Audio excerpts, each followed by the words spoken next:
11 லட்சம் கொடுத்ததாம். சைதாப்பேட்டை தொகுதி வேட்பாளர் 11 லட்சம் என்று அறிவித்தார்.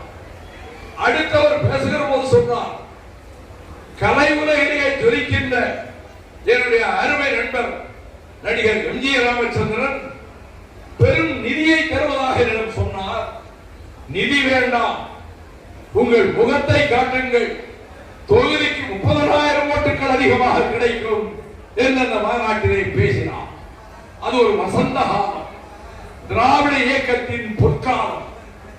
அப்படி மாணவர் இயக்கத்திலே வார்ப்பிக்கப்பட்டுத்தான் நான் திராவிட முன்னேற்ற கழகத்திலே தொடர்ந்து பணியாற்றி வந்தேன்.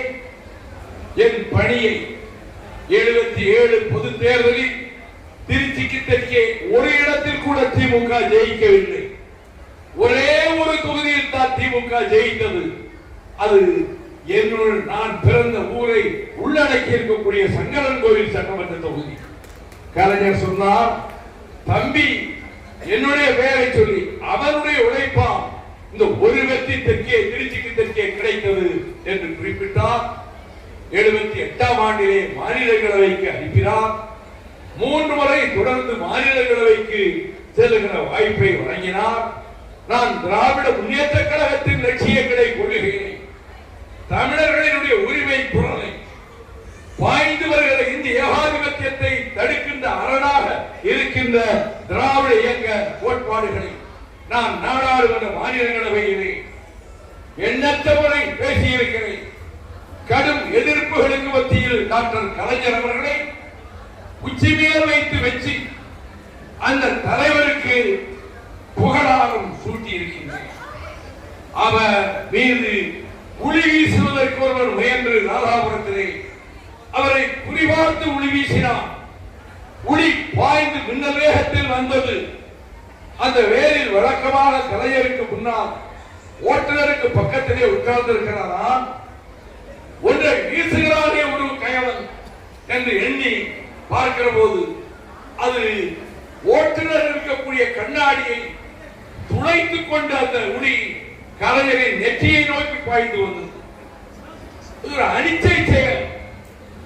அதை பார்க்க கலைஞருக்கு வாய்ப்பு கிடையாது. அவர் உட்கார்ந்து இருக்கிற இருக்கை இடது பக்கத்திலே ஓரமாக இருக்கிறது. நான் டிரைவருக்கு பக்கத்தில் இருக்கிறேன்.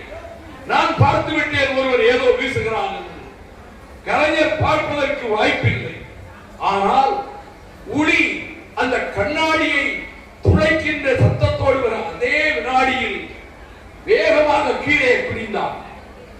குனிந்த வேகத்தில் ஒரு மூக்கு கண்ணாடி கூற சிதறி போய்விட்டது. நான் இருக்கையை விட்டு இறங்கி கீழே ஓடி உளி வீசியவன் எங்கே ஓடுகிறான் என்று பின்னால் துரத்தி சென்றேன். அவன் அங்கே இருக்கக்கூடிய ஒரு காரில் முன்னிருக்கைக்கும் பின்னிருக்கைக்கும் இடத்திலே போய் படுத்துக் கொண்டான். நான் அந்த காரின் பின்னிருக்கையிலே ஏறினேன். அவனை நான் தாக்க தொடங்கினேன்.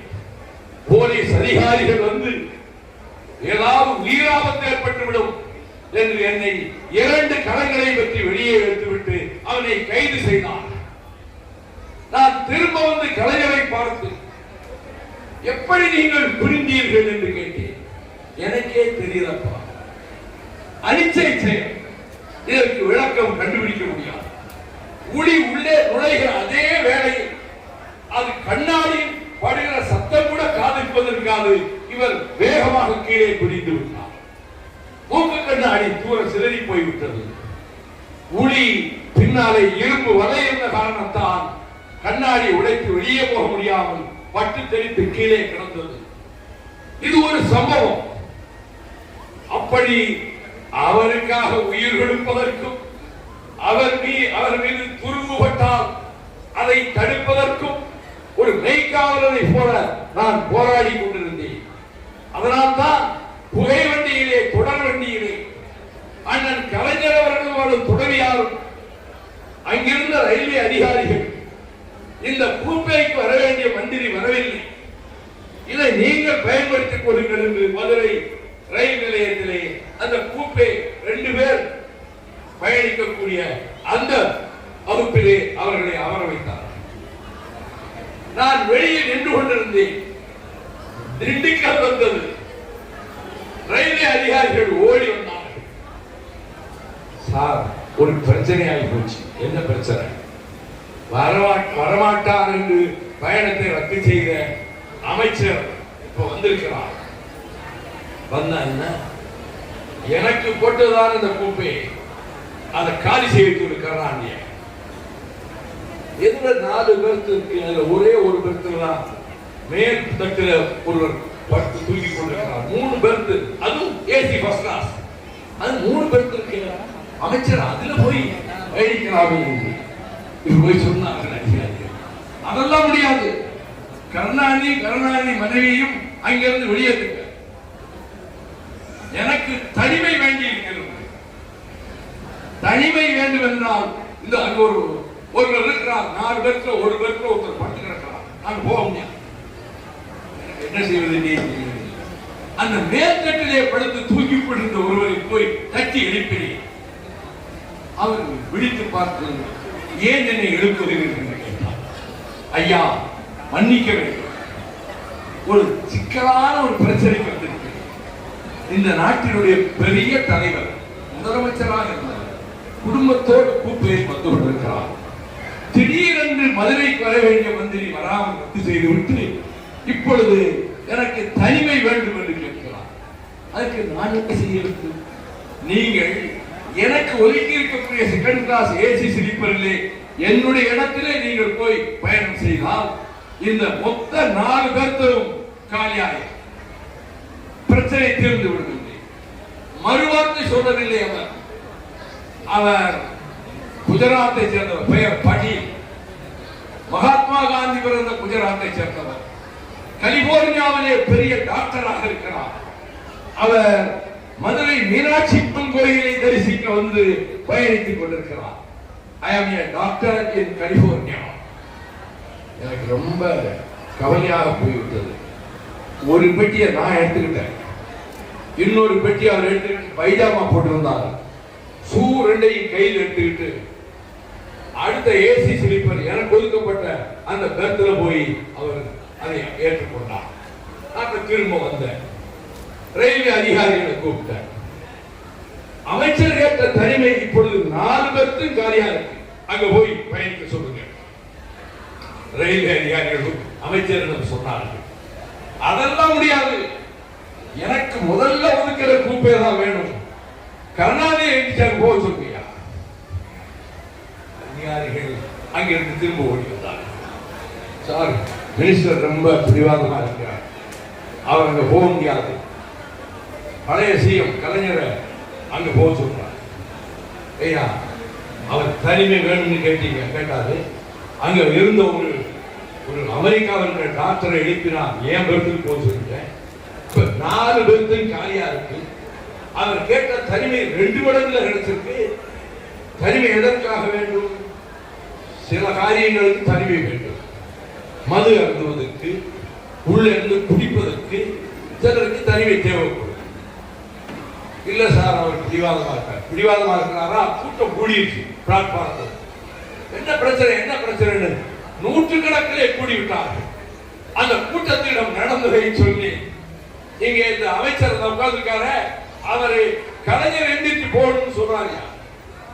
அவருக்கு ஒரு பெருத்த காலி பண்ணி கொடுத்தாச்சு. 4 பேருக்கு ஃப்ரீயா இருக்கு. போக முடியாதுங்கிறாங்க. இது நியாயமாயான்னு கேட்டேன். எல்லாம் கோஷம் போட ஆரம்பிச்சிட்டாங்க. அமைச்சர் ஒழிக, கலைஞர் வாழ்க கோஷம் போட ஆரம்பிச்சிட்டாங்க. இப்ப அதிகாரிகளை கூப்பிட்டார். இதே இடத்திலே தான் வைகோ இரவெல்லாம் நிற்பார். விடிகிற வரை நிற்பார். ராத்திரியில தண்ணி போட்டுட்டு மந்திரி கூட வந்தவனும் இந்த கதவை போய் கட்ட பார்ப்பாங்க. எப்படியா, ஏன் நான் கொதிக்கிற கூப்பையில நீ பிரயாணம் பண்ண ரவுடித்தரம் பண்ண முயற்சிப்பாங்க.